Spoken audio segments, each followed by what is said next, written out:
Hi there, my name is Johan Oldenkamp, and in this video I would like to talk about the Holy Scripture.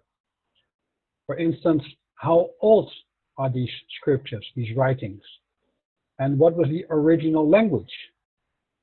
I will answer these questions in this video and much more. In order to do that, I will have to look at the facts. So what are the facts? Let us start with Nebuchadnezzar. I switch off my camera, no longer necessary. We know that this guy was king of Babylon, and that was the start of the so-called New Babylonian Empire. And when he was king, the people of this region, and I call this region Samaria, they were deported to Babylon. Yeah, that was custom in those days. I will not name these people Jews or call it Judah, because that is not correct. Yeah, I'll explain later why. I prefer to call this whole region Samaria for the sake of clearance. Yeah, it's more clear. So they were deported in the year 597, and about 60 years later they were allowed to return home. This is also telling the very same story about these people. Yeah, this is called the Black Obelisk. We can find it nowadays in a museum in London. And when you look at the top depiction here, here's an enlargement, you see that there's a king and somebody kneeling in front of the king. Well, the king here is Shalmaneser III, who was king of Assyria. And the one who's kneeling in front of him, showing homage to him, that is Jehu of Bit Omri, and that means of the house Omri. And he was king of Samaria, yeah, from the year 841 before current era. So that's what we see here. The people from Samaria, they honored the people of Assyria. And it's also described, by the way, in the Bible. Yeah, in the second book of Kings, chapters 9 and 10, you see the same story. And when this guy was king, he conquered Babylon, and when he did that, Cyrus, he allowed a year later all the Samaritans to go home, yeah, by his declaration. The Cyrus was also known as Cyrus the Great, or Cyrus the Elder, or Cyrus the Second, sorry. So we had a king, Omri, who built the city of Shomron, that became the capital of Samaria. And then much later, the exile to Babylon, when King Nebuchadnezzar conquered the region. And then when Cyrus conquered Babylon, they were allowed to go home in the year 538 or 39. And when they came back to Samaria, they renamed it. They didn't call it Samaria any longer. They now named it Yahut Medinata sometimes. Yeah, Yahut, and it's mostly translated as Judah. Yahud and Judah, that is the name they invented for themselves. And not only the name they invented, but also a lot of stories. They were very impressed by all the stories they heard in Babylon, and they somehow based their own fictionist history on that. They started to create all kinds of, yeah, beautiful stories about kings and so on, which were never there. Yeah, like King Saul and King Solomon and so on.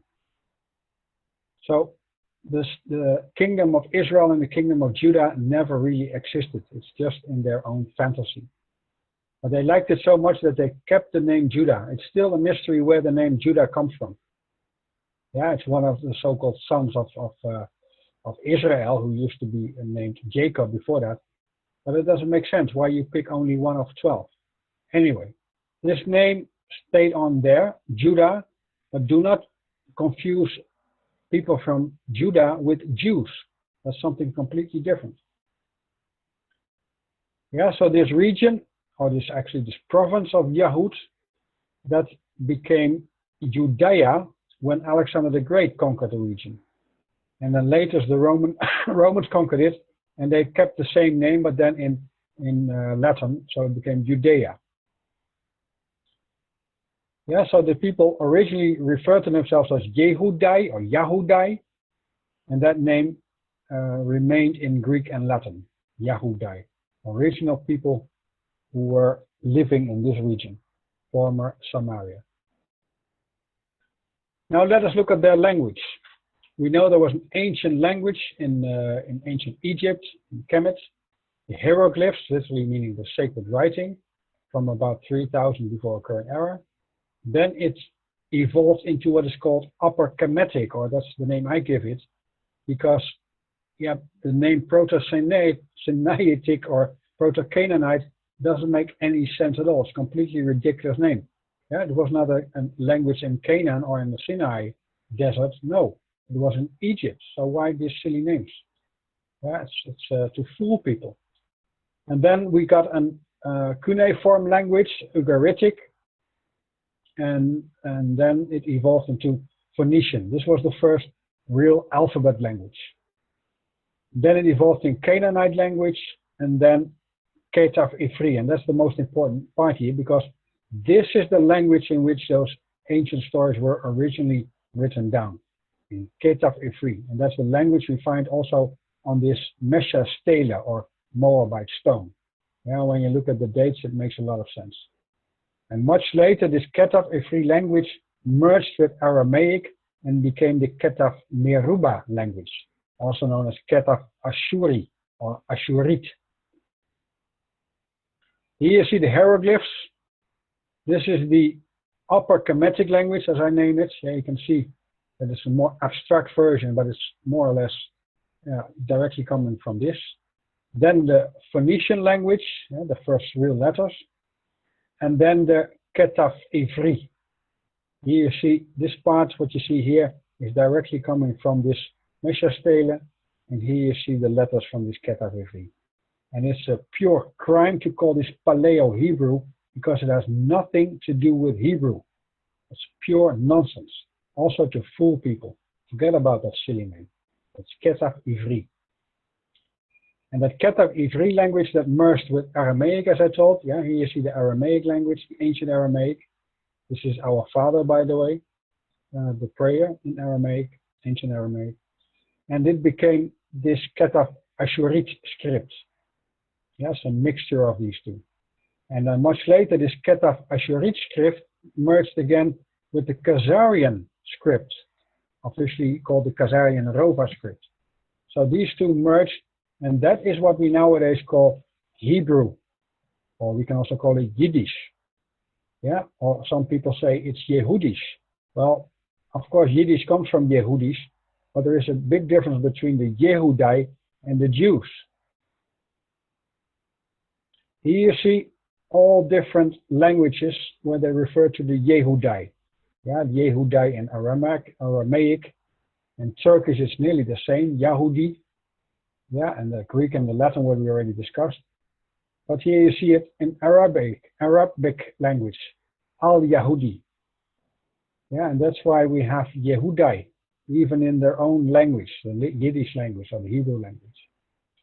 And that's why we have in Spanish Judeo, and Jude in German, and Jew in English, and Juif in French, and Jood in Dutch. Here we have the word for Hebrew in different languages, and it comes from the Aramaic word ether, and that means region on the other side. I'll explain later on why. Where did they come from? Yeah, because they were immigrants. Hebrew literally means the language of the immigrants, or it's also a reference to the immigrants themselves. Yeah, Hebrew and Hébreu in French, or Hébreu, Hebreo in Spanish, or Hebreïsch in Hebreeuws, German, Dutch. All these words are the same.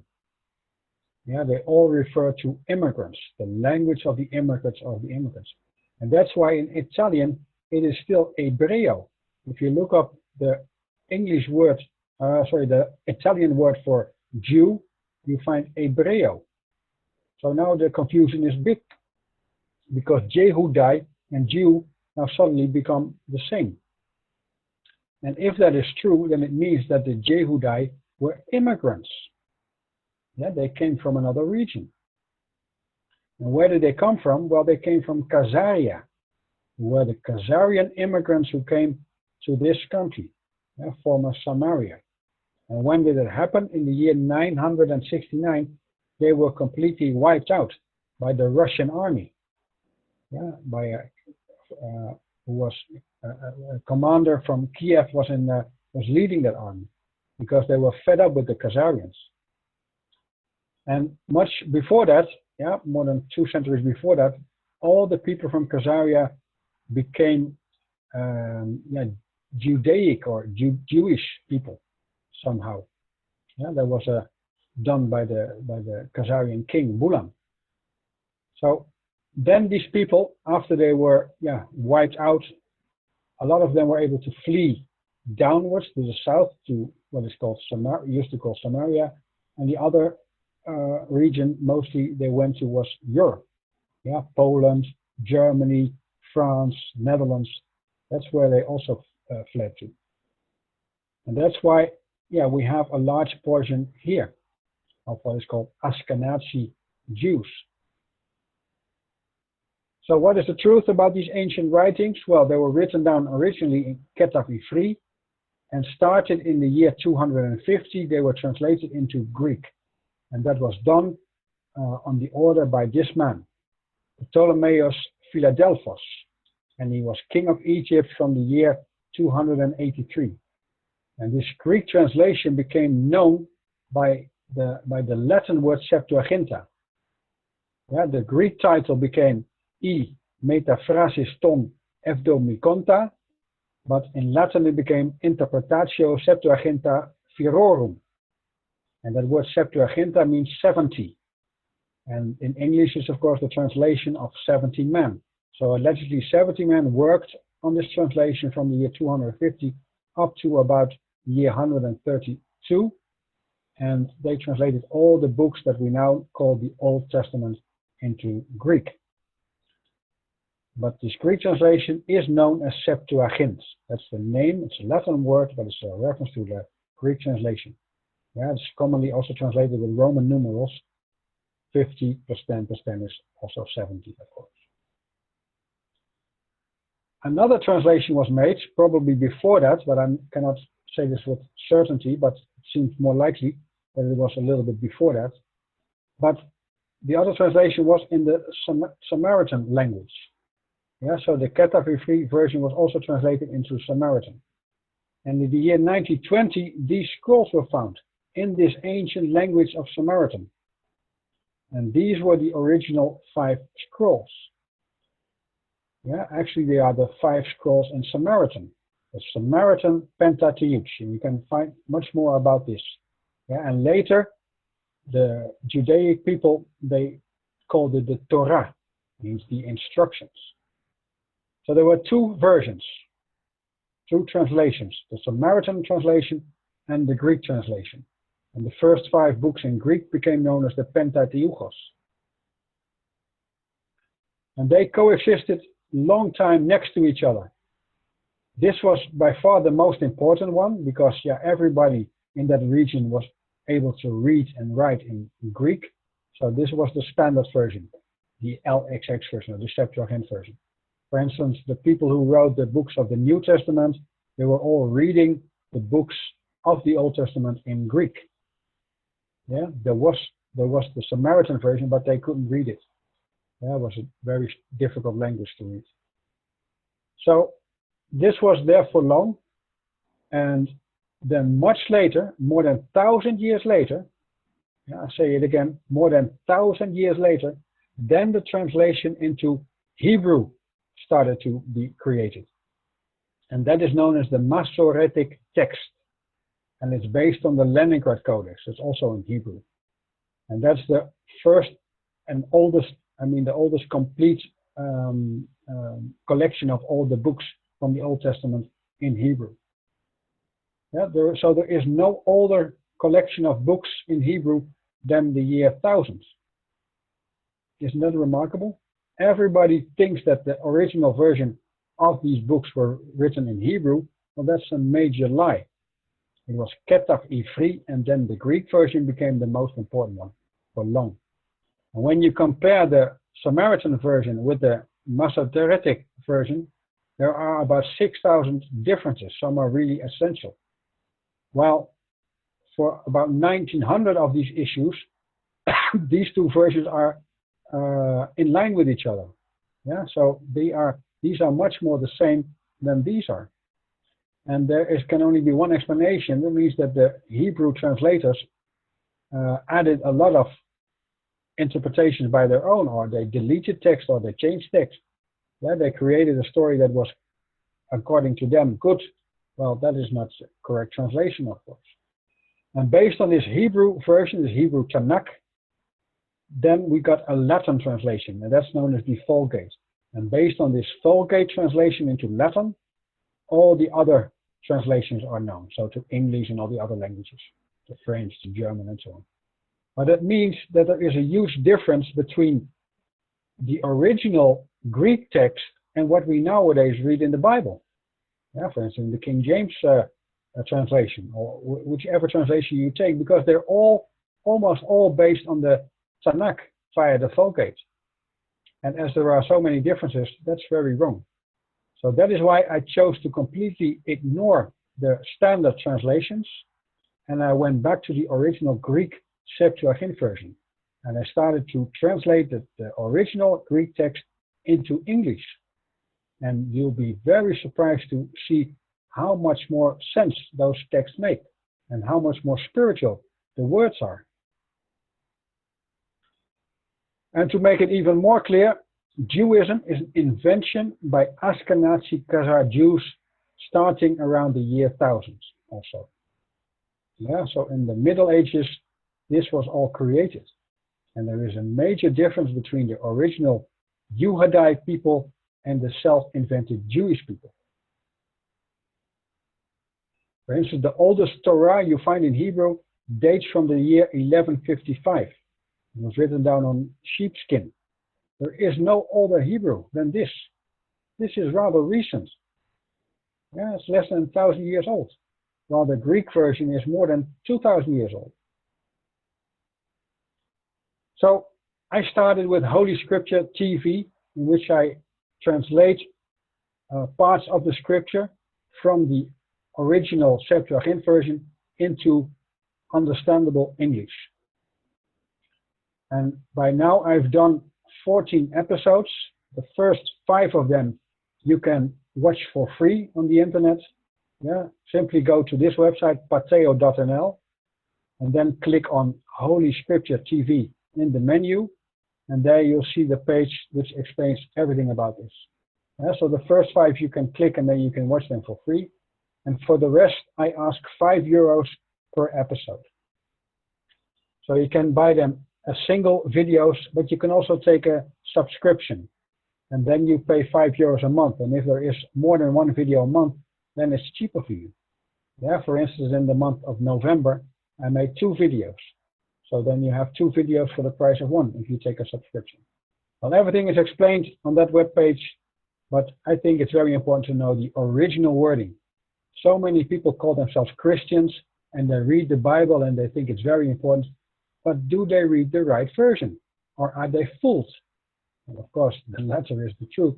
They are fooled big time, and they must read the original text in order to understand what is really meant here.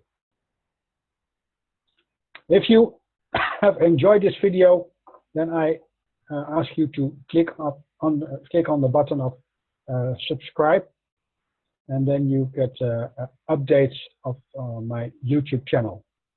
Yeah, or you can connect with me via other social media. I have 2 websites, holyscience.org and Pateo.nl is a website in 10 or nowadays more languages. So multi-language website in which I try to explain as much as possible.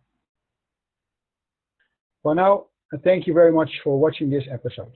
Namaste.